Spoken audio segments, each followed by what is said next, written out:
Hi everyone, it's Anja from Cooking with Plants, and today I've got a special guest with me, and we've just finished having a Middle Eastern feast. So I'm joined today by James Aspey, who you may or may not know from Voiceless 365. So basically, James didn't speak for a whole year, basically to raise awareness for animals that can't speak for themselves either. So we've been having a great lunch here, and Oh yeah, it's been delicious. You're all missed out. Just discussing, basically that you don't need animal products in your food, and how we both came to be vegan. And basically James also wants to share his story with you and how he became vegan and his journey so far. So Cool. Okay. Welcome. Yeah, thanks so much for having me here. It's been such a good lunch. I'm so full right now. It's delicious. Thank you.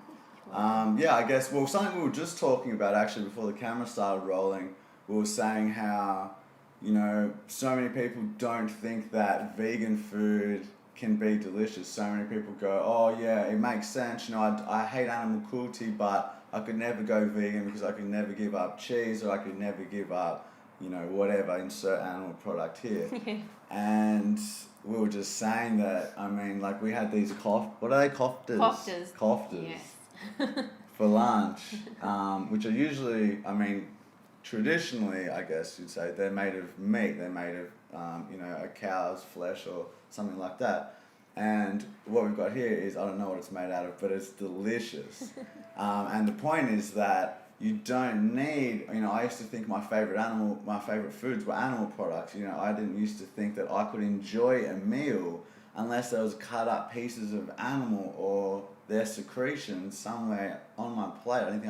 I didn't classify it as a meal unless there was some type of animal in amongst it all.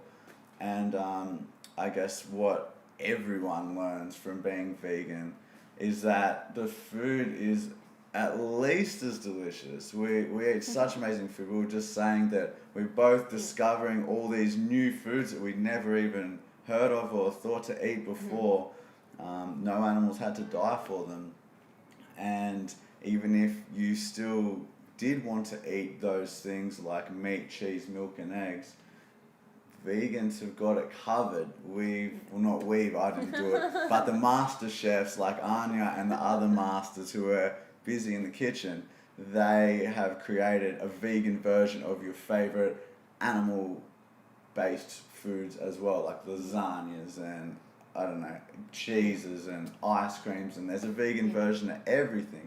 So even if you were hung up on a certain animal food, like animal-based food, there's still the vegan version of it, which means no animals were tortured for and killed for. And even commercially, there's so much available now. And I know when I first went vegan 3 years ago now, this is my vegan-versary. What, today? Yeah, pretty much around now. Oh, congratulations. Thank you. That's wicked. Good work. It was September, October. So I don't remember the exact date, but I know it was September, October 2012. So 3 years today. And I know when I first started, it was, how am I going to do this? What am I going to eat? And so I would just substitute what I would normally have with vegan versions. So I'd go and buy the commercially bought vegan sausages and the vegan mince and all those sort of things to get me started, and just replace the traditional meals that I was cooking with those commercial products, and that sort of got me going. And then from there I learnt how to make alternative things using beans and mushrooms and more natural whole food plant-based ingredients. So that's an easy way to start a transition. So if you are looking at starting a plant-based vegan diet, then that's a good way to sort of take that first step rather than being overwhelmed by it also. And even I know a lot of vegans that they took that first step, they went vegan by, substituting their sausages made from a pig with sausages made from plants, which still have the meaty texture and flavour. But they didn't go from that and go, okay, now I'm just going to eat a whole foods plant-based diet. A lot of vegans just continue eating that food, and that's fine. At the end of the day, veganism isn't about the healthiest diet, although it can be if you're eating a whole foods plant-based diet, it is. But it's not necessarily about that. It's about, first and foremost, justice for animals and giving them the justice they deserve. You know, they don't deserve to be treated as our property or as machines, you know, milk or egg laying machines. I mean, they are not guilty of any wrongdoings, and for us to treat them in ways that turns them into a commodity and drops their value of their life to nothing more than a barcode. Veganism is about bringing them justice and, you know, showing the world as well that they do matter, their lives do matter, and there's no certain taste that is worth more or more valuable than an animal's life. Yeah.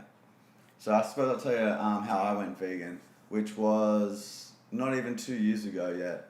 When I was 17, I got cancer. I got leukemia and lymphoma. I was really, really sick, and, you know, my hair fell out and everything, and I put on 25 kilos. And I was really lucky because I met a man who was a personal trainer, and he helped me lose the 25 kilos, which was really inspiring for me. I wanted to, you know, help people come out of their suffering as well. Like, that was the first time I'd really experienced what it was like to suffer. And through my journey, you know, what I decided to do was become a personal trainer, help other people do the same as what he'd done for me.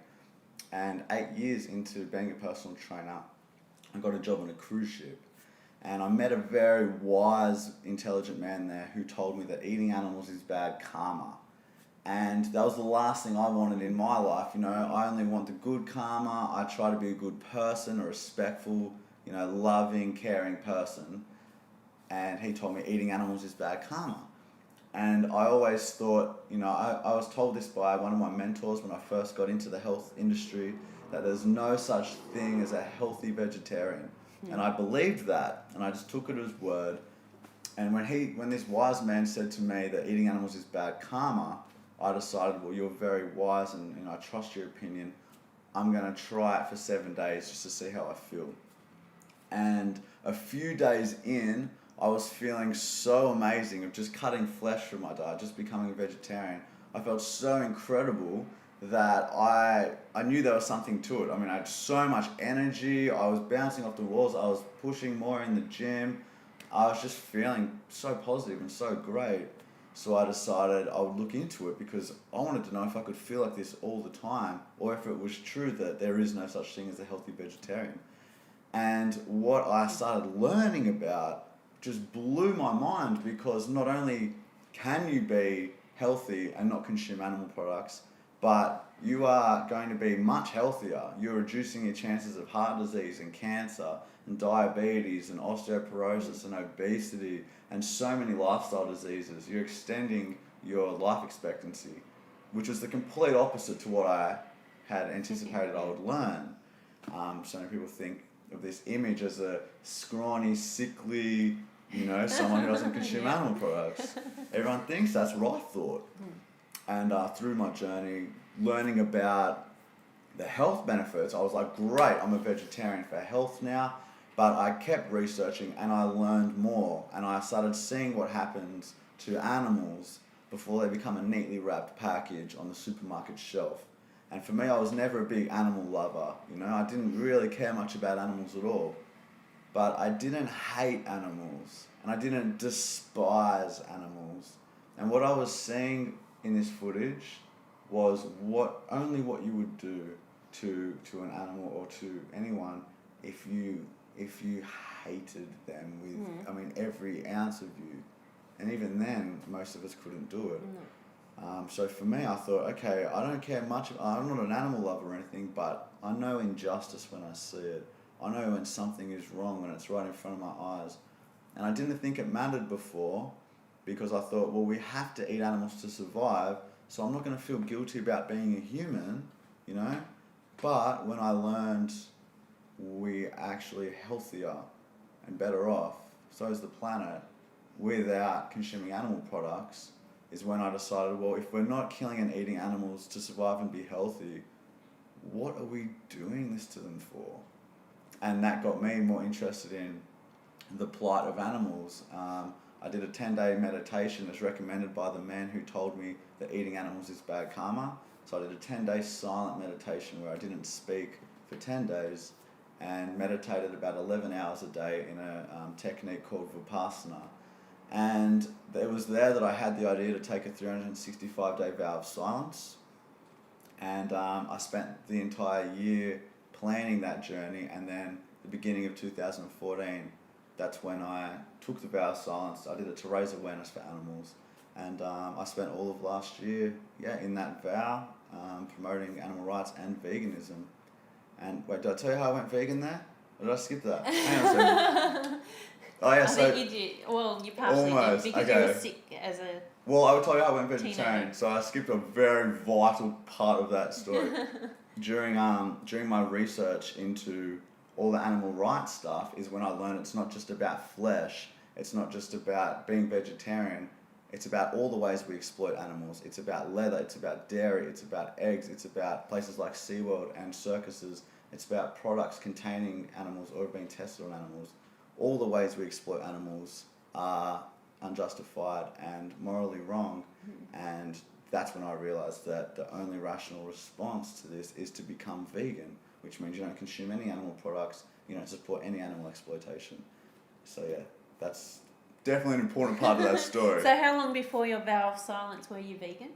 Well, I went vegetarian in 2012, October 2012, and I learned about veganism around March 2013, and I knew it was something I had to do, but I actually, I used to say I'd slip up every now and then. I'd slip up, I'd have some ice cream. It wasn't actually a slip up. It was me deliberately choosing animal products. I guess I was still kind of coming out of the habit. I still didn't fully understand why it was a necessity, and or if it could be done healthy. I still had a lot to learn because I didn't have someone helping me on my journey. It was like me just kind of figuring it out for myself. I didn't know any vegans or anything. And I stopped these slip-ups, I stopped deliberately choosing animal products the day that I started my vow of silence, so the 1st of January 2014. So yeah, almost 2 years ago now. Wow, yeah. Excellent. And so how did you communicate with people while you were not physically speaking? Yeah, when the vow of silence, I was expecting it to be really reclusive action where I just communicate with people online, write a blog, write about what I've been doing. And I actually met a woman who, she's a vegan as well, and she was doing a vow of silence for a year as well, which was amazingly weird coincidence. Yeah, it was really weird. And she was really fluent with sign language. So she would talk, people with sign language, they can do sign language, and they talk with their mouth like this. Yeah. And when I saw that she was doing that, I thought, oh my goodness, this is a great way to communicate. Before I was writing every word down, I saw that I could understand her lips, and I started communicating like that. And it actually, it made it easier for a bit, but, a year-long vow of silence was a really long time. It actually got harder and harder rather than easier and easier. And by the end of it, I was just so happy that it was over. Yeah, and I could talk like a normal, talk normally how I'm used to again. So did you meet any people that thought you were deaf and they started signing to you? Yeah. And you're like, yeah, heaps of people. Almost everyone that met me, I think, assumed I was probably deaf. And some people signed with me. I'm like, well, I don't know any of that. I know a few swear words, that's about it. But most people, I think most people assume that. The interesting thing was that, doing the vow of silence, I thought it wouldn't be an effective way to bring up the conversation. That's why I do it all online. But actually, every person that came into contact with me, they obviously realised pretty quickly I wasn't speaking. And that would get them to ask me, why aren't you talking? And so it was a brilliant way to bring up the conversation every time, because vegans, we always want to, if you know a vegan, they've even made jokes about it. They've got this joke, how do you know someone's vegan? Don't worry, they'll tell you. So we're just itching to talk about it because, it's so important, and so many people haven't had a conversation with a vegan where they point out the inconsistencies of our belief systems, we love animals. We say we love animals, yet we pay people to mutilate and torture and murder them for food and products that we don't need. There's That's a huge inconsistency there. Yeah. So vegans want to point this out and go, hey, you love animals, you're against animal cruelty. Why are you supporting such horrific exploitation and killing of them? But it's almost like we want to talk about it too, because we're against, like, battling the mass media, which keeps putting out all these things of you need meat and this junk food's great and go to McDonald's or wherever you're going, you know, all these meat products and dairy products, animal products, whether it's lounges and handbags and boots, whatever it is, there's so many animal products right through our society, and the mass media just, they're making massive money. All these big companies are making massive dollars out of this, so they're just going to keep pushing that, and that then desensitizes you to where these things are actually coming from. It's just another commodity that's available in a shop, so people don't really think about where it's coming from and the whole industry behind it. So Absolutely. I think that's sort of why we're so keen to speak about it, because you're battling all these all the advertising, all these big dollars and big driven companies around you, and so here we are dispersed around the world going, infiltrating. I want to tell you about this. This is exciting, and you know, not even. That's not the only side of it, you know, the health side of it as well. There's so many benefits. We have people getting heart disease and cancer and diabetes, all these Western diseases. And if you look at all the peer-researched studies around the world, well, most of them are showing that a plant-based diet is the way to go. So, you know, not only your moral side of things, but also your health side of things would solve so many issues that this world is going through. Absolutely. So that's why we want to share this information. Yeah, that's right. Like you said, we're battling some of the most powerful industries on the planet. You know, they had us fooled for 26 years. Yeah. Me a few more. A couple more over here. Only two more. We've been told we need calcium from cow's milk, when in fact the truth is that the cow's milk is so acidic that it actually leaches calcium from our body, and the places in the world with the highest amount of dairy in their diet also have the highest rate of osteoporosis and some bone diseases. We've been told we need protein from flesh, but actually studies have shown that it's the animal protein that is giving us different types of cancer, like casein in dairy protein. And we've been told all these lies. We've been told all these things to believe. We haven't really questioned it. So, and then there's the advertising, McDonald's, Big Mac meals, Hungry Jacks, this and that. And it is hard to go up against. Then they've got how they package it. You know, there's no heads on these chicken corpses.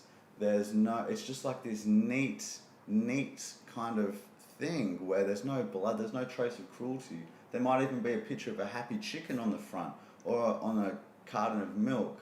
You know, for milk to come, cows have to be impregnated, their babies are taken before they can steal the milk, so the babies can't have it. The baby boys are sent to the slaughterhouse because they don't produce milk. I mean, it's like one of the most horrific things going on. And on the picture, though, is this happy cow in this happy meadow, and all that is happening just so people can have a glass of cow's milk, which is bad for them. And or have a piece of cheese. And I mean, there's almond milk or rice milk or oat milk or soy milk or coconut milk. There's so many alternatives that don't require such horror to happen to these innocent beings who feel pain and suffer just like we do. Even the milk capacity, it used to be a couple of litres. Now these cows are holding 30 litres at a time, and they can't stand up, and they're just in such pain constantly just so people can have milk, which in the long run makes us all sick anyway. So it's just idiocracy. Yeah, that's the karma right there, really. Yeah. I mean, we kill them and they kill us. You know, like you said, it's not just, I mean, first and foremost, it's about justice for the animals, but also a bonus of becoming vegan is the health benefits, so many benefits. And then on top of that, we've got the environmental benefits, because animal agriculture is a leading cause of deforestation and ocean dead zones and species extinction and habitat loss and greenhouse gas emissions. It's destroying the planet. And there's so much potential here for such a better world, for so much less violence happening. Like this is happening to 1.5 trillion innocent beings, animals who have, you know, families and communicate and have communities and a heart and a brain just like we do. 1.5 trillion of them killed every year for food and products that we are better off without. I mean, it just makes so much sense to be vegan, and you can't blame anyone for, I mean, we were all born into this world with the propaganda from the meat and dairy industries and from advertising, and we've been told something's true and it's not. And so it's not any of our fault that we weren't born vegan, or that it might have taken us a long time to get there. But I think what happens is when you do get the message, you know, it's you're kind of obligated to start doing something about it. You know, if you agree with things like the golden rule, you know, do unto others as you would have them do unto you. Einstein's got a good quote. He says, "Those who have the privilege to know have the duty to act." And when we start learning these things, and people are making these connections that we're paying attention to, or we're making them ourselves, we're meeting vegans that are healthy people that are saying, you know, if you want to be consistent with your stance against animal cruelty, then being vegan is the first thing you should do. Anything less is supporting animal exploitation.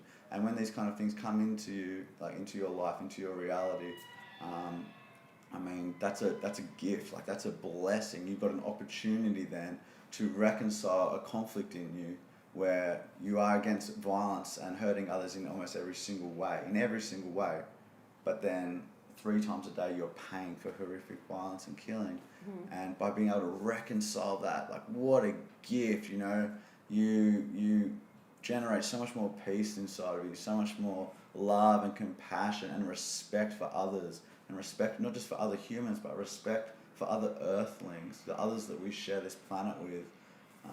And by doing that, and by raising your own vibration, like by raising your own positivity in all those ways, you're affecting the world. First it starts in here, then it radiates out here. And the more people that do that, the more peaceful this world will be.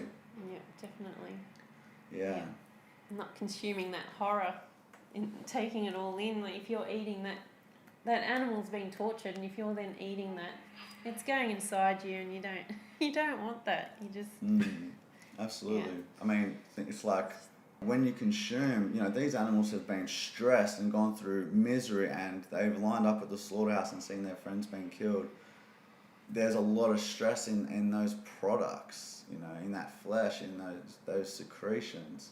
There's stress hormones, there's all kind of bad vibes in there.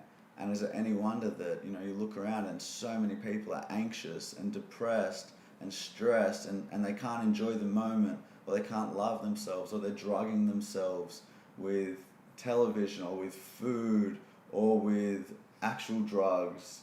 I mean, we've been born into a vibe of this world, and we're so used to it. But there's a lot of negativity around, and we can shift that balance to a far more positive place, first and foremost by stopping our contribution to the horrors that are happening to animals. That's probably the worst thing I'd say that we are doing. And then you can be a little bit more picky with the other things you're doing. Like, just other things that have come into my radar recently are where I get my clothing from, and, you know, using plastic or paper and that kind of stuff. But I mean, first and foremost, I think the worst thing that almost everyone is involved in is the unnecessary killing of animals for food and products we don't need. So what would you say to people that say, but I buy free range, or I buy organic, or humanely slaughtered, or ethically grown, or ethical farming? Okay, I think that they're great buzzwords, and they're helping the industry marvelously if you believe them. Free range means next to nothing for animals. You know, often they take them out of lots of little cages, and now they're in one huge cage where there's all kinds of new problems arise, different stresses, different cruelties. But even if, I mean, and organic just means that, you know, it's less chemicals, so that's better for you, maybe a bit better for the animals, but none of that really matters. No matter how nice, apparently, these animals are treated, no matter how many belly scratches they get every day, at the end of the day, there's no humane way to kill someone who wants to live. Humane means to show compassion. How could it ever be compassionate to kill someone who values their life, who wants to live? That is the opposite of compassion. That is the utmost disrespect for this being's life. And just think of it, I mean, imagine I had a girlfriend for 20 years, I treated her like a princess, and one day I killed her in her sleep and she didn't feel a thing. You know, humane. That's just a word, it's murder. Yeah. I've murdered her, no matter how nicely I treated her. I robbed her of the most precious thing she'll ever possess, her life. Like, what a miracle this is, what a gift this is. And to rob someone of such a beautiful gift, it's one of the worst cruelties there is. It doesn't matter how you did it. So there is no humane way to exploit animals or to kill animals. It's just a word used to make consumers feel better about buying animal products. Yeah. There's no good way to do it. The least you want to do, if you are against animal cruelty, if you're against exploiting innocent beings, if you're against violence, if you're against oppression, the least you do is become vegan. That just means you've stopped hurting them. If you want to do more than that, great. Help others go vegan too. Help others learn about veganism and become vegan too. But first thing isn't go start marching at a rally or start protesting. That's not it. The first thing is to become vegan. Stop your own contribution. Stop your own involvement in what's happening to them. And I mean, there's lots of ways you can get there. Some people go vegan overnight. Obviously, that's the most ideal, because then there's no more victims of your choices. A lot of people think they have to go vegetarian first. No, there's no need. If you want to go vegetarian first, that means you've got to learn how to be vegetarian. You've got to learn all vegetarian recipes. And then, okay, now I'm ready to go vegan. Then you go vegan, you learn it all over again. There's no need to do that. You can just go breakfasts, 3 or 4 vegan recipes. When you've got that covered, you can go, sweet, okay, what lunch? What will I enjoy for lunch? You find some recipes. There's millions, literally, on Google, on YouTube. And on Cooking with Plants. That's right, right here there's millions. There's a whole book about them. And I can vouch for at least these dishes. They're all good. So, I mean, you can do it for breakfast, and then you can figure out some recipes for lunch, figure out some recipes for dinner. Boom, you're sorted with the food. That's the biggest part. When your toothpaste runs out, get a vegan toothpaste. You can still get them from general supermarkets, or, I mean, it's easy to get. It's not hard to get these things. They're everywhere. It's just about making that tiny extra step. Okay, what is vegan? And go, okay, that's vegan. I'll get that then. It's really very easy. Very easy. Yeah, it's so easy. So I get a lot of people say, okay, well, aren't we more intelligent than animals? So, aren't we here because we're at the top of the food chain and everything else beneath us is there for us to eat? If God didn't want us to eat animals, why did he put them on this earth? So right. What do you say to that? Well, we have nothing to do with the food chain. We have supermarkets. We have an abundance of choice. We're not lions that have to kill to survive or that have to eat animals to survive. We're humans with an abundance of choice and an abundance of alternatives to eating animals that don't kill any of them. So there's that. We're not lions, we're humans. Lions kill for need, humans kill for greed. In terms of intelligence, well, it's debatable whether, some animals are more, first of all, humans are animals. Everyone says, a lot of people say there's humans and there's animals. Actually, humans are just one of about 8.7 million types of species of animal on this planet. I know we think we're very, very special. And in a lot of ways we are very special. So are they. They're all special in their own way. Our intelligence is definitely superior in certain aspects, but there's certain things where their intuition or their intelligence or their instinct surpasses our own, surpasses humans. Now, even for the animals, there's some animals, for example, a chicken. There's also some humans, chickens have a certain amount of intelligence. There's some humans who are perhaps severely mentally disabled or have other, there's other specialty cases where their intelligence, they might not be able to drive a car, they may not be able to write a symphony, they may not be able to communicate and make a meaningful connection with someone. And really none of these things matter when the question is their life valuable to them, or is this person or this animal able to be used in a medical experiment, or is their life worth less than a flavour we might quickly enjoy if we kill them and eat them? The answer is always the same, no. It doesn't matter your intelligence, it doesn't matter your skills or your specialities or your capabilities. At the end of the day, if we don't need to kill someone to eat them or for any other product, we should let them live just like we would want to live. We should think about these victims and put ourselves in their position, and if we wouldn't want it done to us, then I don't think we should do it to them either. That just makes sense to me. Yeah.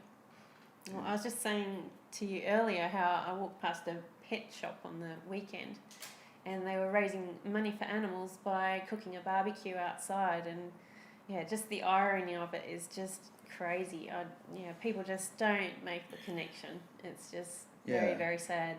Well, people are, I think, as well, though. I mean, like, veganism is getting so much more popular now and so much more understood, and the word is getting out and it's becoming so much more mainstream. The world record holding strongman is a vegan. The world record holding ultra marathoner is a vegan. The person in Guinness World Records with the best memory is vegan. So it's just like getting out there, and places like that pet store that are raising money for animals by selling tortured animal products, which is funding more of the torture and killing. There's massive confusion. There's a massive disconnect, definitely. I think, though, and I'm sure you probably agree, that the more people that make this connection, hang on, I'm against that, so why am I funding it when it's so easy, especially not to? The more people that make this connection, the faster this will change. And I think we'll get to a point where, back in the day, where people used to believe 100% that black-skinned people were inferior to white-skinned people, or that women were inferior to men. And we've come a long way with that. There's still work to be done, but a big part is that, there are equal rights, and slavery has been abolished in a lot of places. So we're making forward momentum. I think we're making the same forward momentum with animal rights. And they don't need rights to vote or to drive cars. They need one right, the right not to be used as the property of someone else, the right not to be seen as property. We all deserve that right. We don't belong to anybody but ourselves. So I think the more that the word gets out there, because it is such a clear message, it is such a consistent message that makes so much sense. You don't have to convince someone that animal cruelty is wrong. Everyone already agrees with it. All you have to do is show them that the way they're living is running in the opposite direction of one of their own core beliefs, and show them how to align with it, which is veganism, and it's so easy. And that's why we're here. Yeah, exactly. To tell you all about it. To spread the love, to increase the peace. Absolutely. Exactly right. So your number one top website, if you were to recommend someone to go and research further and get information. So I'll quickly tell you mine first. Just from an overall research point of view, I like nutritionfacts.org. Yeah. Just huge amounts of research and peer-reviewed data that, it's just amazing. So that's my top site. My top site would be, it's jamesaspey.com.au. It's a brilliant site, heaps of good links. But there's some other good ones too. I think what people need is to get motivated. Why do I need to make this choice? And there's every reason to. There's great documentaries that have covered each base. So there's the documentary Earthlings, which shows all the ways and all the things that animals go through at the hands of humans, through their exploitation all the way from the farm to the fridge. There's Cowspiracy, the sustainability secret, which shows what a disaster animal agriculture is to the planet, and that if we don't do something now, we might not have a home. It definitely won't be like this. We might not have a home to live in not too far in the future. Then there's Forks Over Knives, which is based on the largest study ever conducted on the relationship between health and nutrition, and the bottom line was that the optimal amount of animal products in the human body is 0, and the optimal diet for the human body is a whole foods plant-based diet. So they're all good. Nutritionfacts.org is brilliant, and I guess vegankit.com is wonderful as well. That'll help you go vegan, or howdoigovegan.com is great as well. So if you check them out, then they'll give you all the tips that you need. Fantastic. Well, before you leave us today, I have a copy of my cookbook for you. Are these recipes in there? The hummus is in there, the Yeah. koftas are in there, the pesto is in Good, there. I really like that pesto. Yeah, so Cool. and it's personally signed by me. Signed copy. Thank you So so there you go, much. that's Thank for you very you. much. I got a gift for you as well. Ooh. It's not as good as this book. Well, that's really quite good too. Hang on a second here.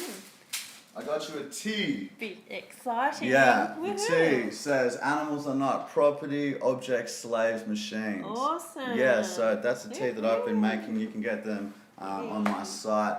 And that's just one way of many to spread the love and to... Thank you.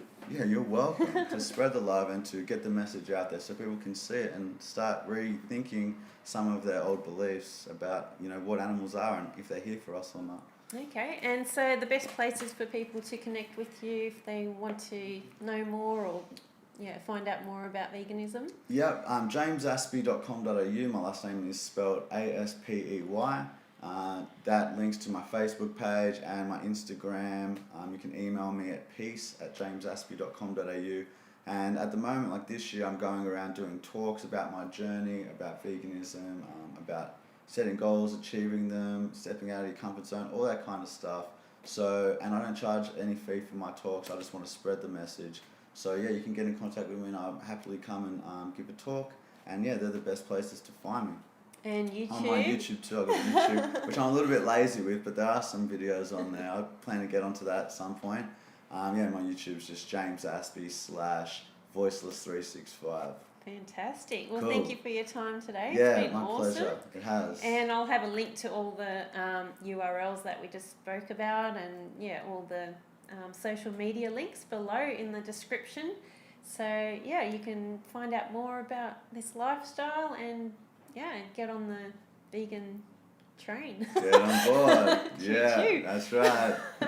Yeah, thanks very much for having me. Thanks for lunch, and thanks very much for watching and for not just hearing all this information, but I hope that you will apply it. You will do something with it. Action. It needs action. We need to take action with it. So thank you very much for hoping that you would do that. Yeah, and leave some comments as well. So I know if you want to hear more of these sort of talks like I've had today with James, and I look forward to your feedback and see you next time. Cool. Bye-bye. See ya.